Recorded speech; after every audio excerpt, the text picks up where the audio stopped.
Hi, my name's Nick Gold. I'm Managing Director of Speakers Corner. I'm also a passionate advocate about the speaking industry as a whole, having had senior positions in both with the International Association of Speaker Bureaus and the European Association of Speaker Bureaus. Hello, my name's Charles Hazlewood. I conduct orchestras all over the world, and the fundamental secret to my success has been learning about two really key aspects within myself. Trust is one and authenticity is the other, and I love sharing what I've learned.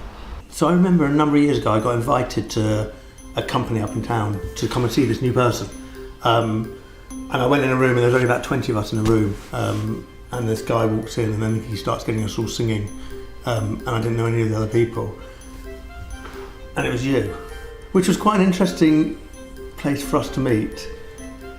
I don't know if you can even remember it. I do remember it. Why did you think that 20 people like me would be up for having a good old sing-song? I seem to remember in that particular situation, it was a gamble, obviously. I mean, it's one thing to get 500 people singing at an event, but to get 20 is a whole other thing. I mean, you feel very vulnerable, you're very naked as a member of that 20-something audience. Not as naked as I did, not knowing what was happening. That's my point. So you as a member of that audience, of those 20 people, that was a big ask for you. Yeah. But there's something in me, or something in the kind of ether that day, that made me think, actually, this is a worthwhile, dangerous experiment to make. I've always found it deeply satisfying, stimulating, and full of unexpected twists and turns, putting myself in a room with people who are not of my world. Because the point I would wish to make, we're so categorizable, aren't we, human race? I mean, we tend to put things into mutually exclusive boxes. So if you're a banker, what on earth are you going to do spending any time with, let's say, someone who makes homeopathic medicine, let alone a conductor or an orchestra?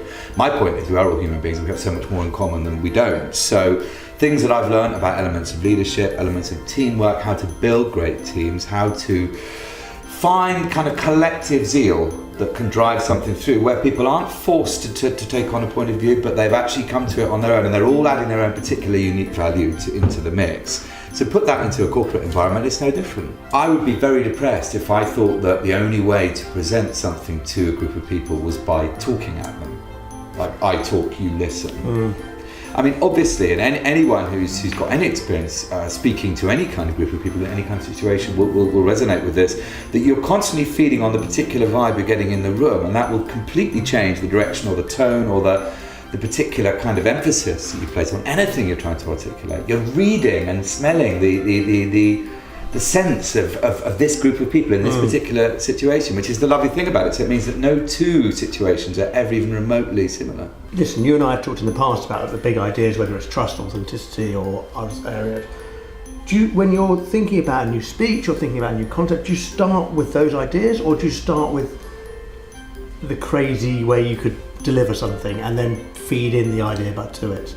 Oh, it's always about the big ideas, actually, in that, I'm not for a minute trying to suggest or claim that I've got something uniquely important to sell or tell a bunch of other people, to inform them, to educate them. It's not that really. It's about comparing notes in a way, or rather bringing the experiences I've had of 30 odd years of music making out there in the big wide world into a context of people who are property developers, or who are nurses, or who are football coaches.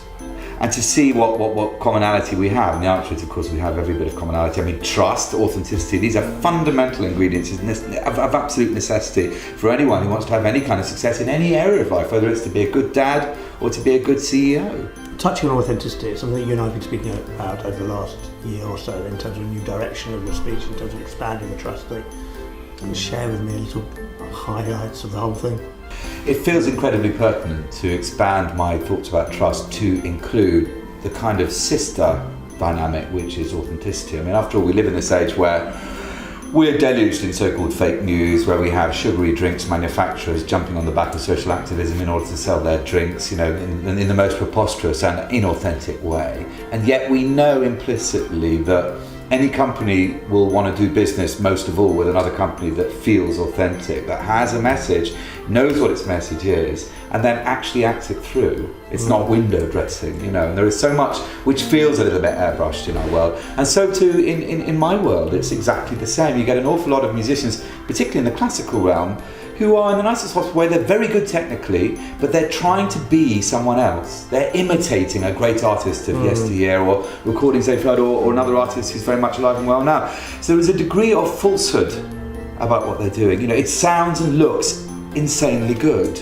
but it's not really their soul speaking to your soul, and that's what we're all after. That, when you see that, when you witness that, when you experience that, you really know it. So, and it's really interesting from in your world, classical music. Now, clearly, for the majority of us who are immersed in popular music, kind of it touches us and touches our souls, and yet actually you look at classical music with a bit of reverence and awe about it. Do you think classical music has not done a good job of selling itself in terms of authenticity, and actually is there a way it can connect to the masses? Is that one of your greater...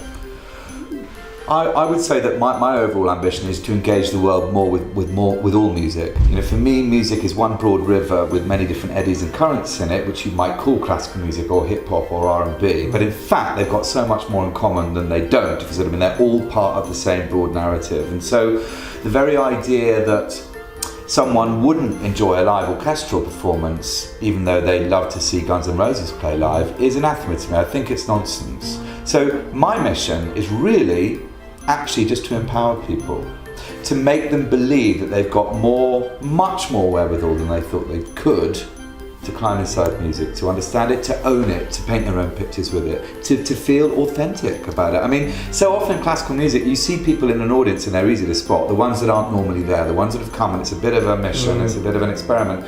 And you can see them desperately kind of twitching, looking around to see how they should be responding. Like reading the signals off the club members who, you know, the people who know classical music and feel very comfortable with it. You know, and it's desperate to see an audience member all kind of itchy and not sure if their response is going to be deemed appropriate.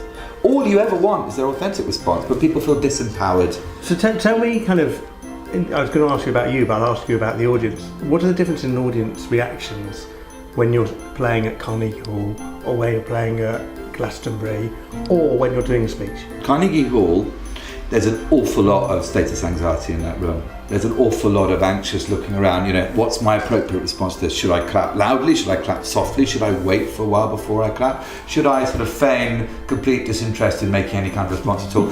You can see all these kind of calculations, brain work going on. Now, Glastonbury Festival, last year we headlined the Park stage at midnight. All the other stages shut down. There's me and a 50-piece symphony orchestra. That was in 2016. 2016, playing a celebration of David Bowie. It's a full symphony by Philip Glass called the Hero Symphony, in front of probably as many as 50,000 people, standing in complete silence at midnight on the Saturday night of Glastonbury. Can you imagine how much cider they've drunk, how much mud they've had to drag themselves through? You know, they're probably on the edge of the abyss, but they stood and received this thing in a complete sort of rapt silence, 45 minutes of through composed music, and then they roared the stars down. Now that to me was an authentic response. One last question for you, please be honest. Have you ever had a group of people who you got singing who even you couldn't stand hearing because they were so bad? No, honest answer, I never have, because you have to remember that whole part and parcel of my job is to make silk purses out of sow's ears. You know, whatever kind of ocean of sort of grunting is I'm confronted with, and my job as a conductor is to mould that, to massage the people creating it so that they start to have a bit more self-belief and they actually start to stand a bit taller, start to resonate properly, start to actually make a nicer sound, because actually it's their only little voice in the back of their head telling them they can't. If I can get them to that point, then suddenly a really beautiful sound starts to emerge. So I've never actually left a choir in any one of these situations sounding anything less than really great.